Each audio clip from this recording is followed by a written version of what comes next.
Bonjour et bienvenue. Aujourd'hui, petit unboxing que ça fait déjà un an que j'attends après ce produit. C'est la boîte ultime du jeu Shredder Revenge avec toutes les goodies qui se trouvent à l'intérieur. Vous voyez ici, à l'avant, nous avons la façade qu'on retrouve sous le jeu, mais ça peut s'enlever comme ceci. On revoit encore ce qui se trouve dans la boîte. Et on a une magnifique illustration ici que j'adore. Je trouve que ça vient me chercher dans la nostalgie. Ça me fait penser beaucoup à des boîtes comme le Turtle Wagon. Pas le Turtle Wagon, excuse-moi, le Party Wagon, c'est ça. Il y avait des dessins de ce genre sur les boîtes. L'hélicoptère, il y avait aussi la moto. Il y avait toujours des dessins, c'était pas des figurines qu'on voyait, mais des dessins de ce genre. Je vous laisse admirer cette magnifique œuvre d'art qui est aussi en poster dans la boîte. Alors, sans plus tarder, je n'ai pas encore regardé dans cette boîte. On va regarder là-dedans. Ils nous ont donné une petite carte ici de remerciement. Alors, merci beaucoup, Limit Run, même si ça a fallu qu'on attende un an pour le recevoir. Et une petite carte, et je suis bien content que ce soit Michelangelo que j'ai reçu. C'est ma tortue préférée, en fait. Et je suis bien content d'avoir reçu celle-ci. Alors, nous allons ouvrir cette boîte. Et comme vous voyez, j'ai rien touché du tout. Tout est bien serré. Alors, nous allons regarder qu'est-ce qu'il y a là-dedans. Bien, je vais commencer avec le soundtrack du jeu. Comme vous le voyez ici. À l'arrière, les titres. Si vous avez déjà acheté ce disque, il a été aussi offert en platine, en disque vinyle. Celui-ci, c'est la version disque compact. Bien, c'est les mêmes musiques qui se retrouvent dans celui-ci. Les mêmes titres, la même chose. Alors, vous ne manquez absolument rien si vous avez celui-ci et que vous n'avez pas celle-ci. Vous ne manquez absolument rien en termes de musique. Alors, continuons avec les autres items. Nous avons une magnifique petite arcade ici du jeu Shredder Revenge qui doit être fonctionnel parce qu'il y a une switch ici. Et on a quelque chose pour le raccorder. Je vais vous montrer un petit peu plus tard, durant la vidéo, le fonctionnement de la machine. Il y a même du son parce qu'on voit un petit haut-parleur ici à l'arrière de la machine. Vraiment magnifique. Ça peut aller dans mes vitrines à l'arrière. Ça va être vraiment extraordinaire. Comme petit goodies, j'aime bien ça. Après, nous avons, comme vous avez mentionné tantôt, le poster. Un très beau poster. Je trouve ça dommage qu'il soit plié par contre. Parce que quand on le met sur le mur ou dans un cadre, il y a plein de lignes. Alors, voilà, mettre en endroit, comme sur la boîte. Et vous avez derrière l'illustration du jeu en fait. Nous avons ici le Steelbook. En fait, c'est le couvert fait en métal. Vous pouvez mettre votre jeu à l'intérieur. Voilà. Nous avons ici la figurine du Shredder. C'est la chose que j'attendais le plus. Cette édition du Shredder qui a des vêtements de ce coup-ci, n'est pas torse nu. En fait, ça ressemble beaucoup à la version dans les époques des années 90, la version Toon. Je ne sais pas si vous en rappelez, il était aussi gris comme ça, le Shredder. Sauf, je me souviens pas par contre si les items ici étaient aussi de couleur grise. Derrière, bien, ça nous fait rappeler un peu le côté nostalgie du passé. Ça ressemblait un peu à ça, la façon dont c'était présenté.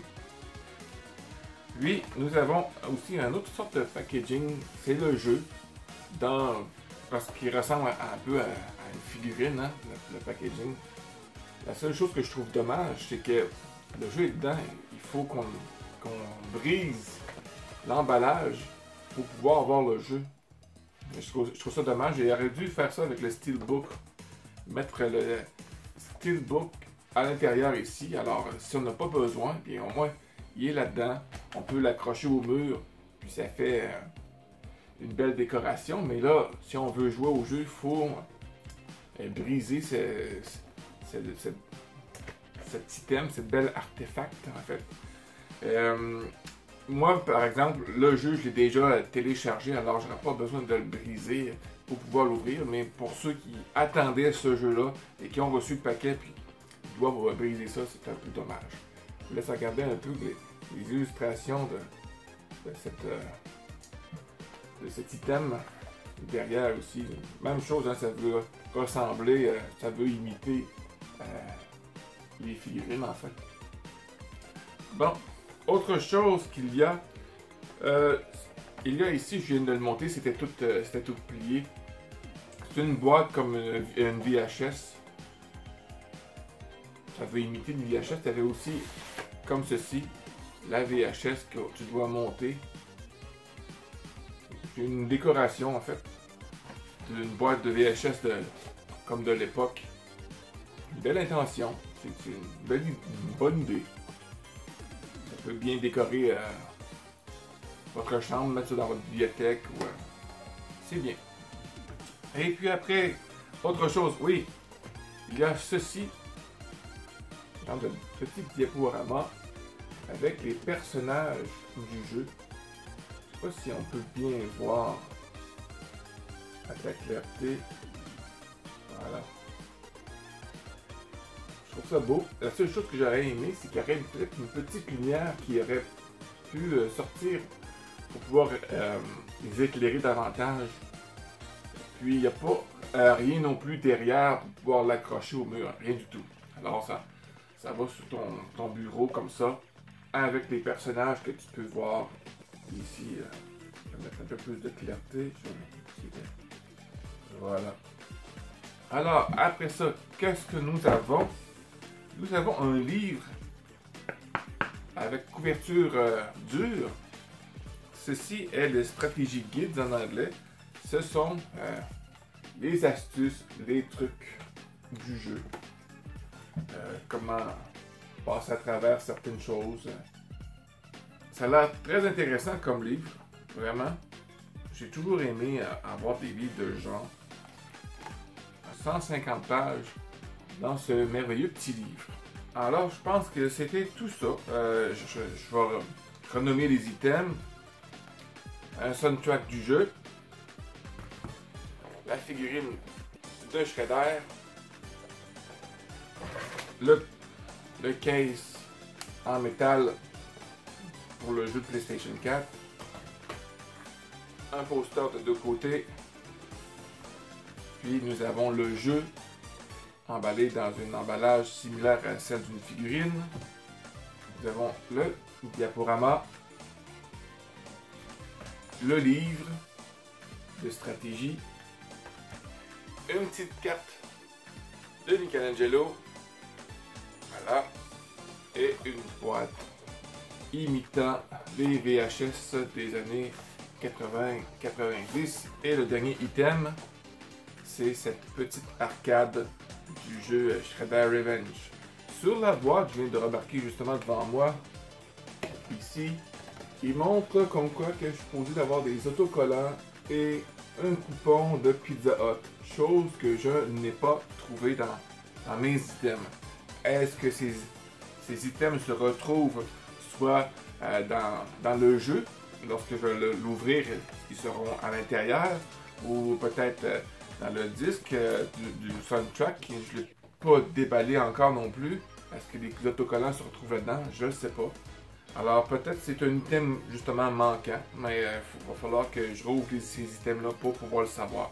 Mais c'est pas quelque chose de vraiment dérangeant si je les ai pas, les autocollants ou un coupon de Pizza Hut. De toute façon, Pizza Hut, j'en ai pas dans mon coin.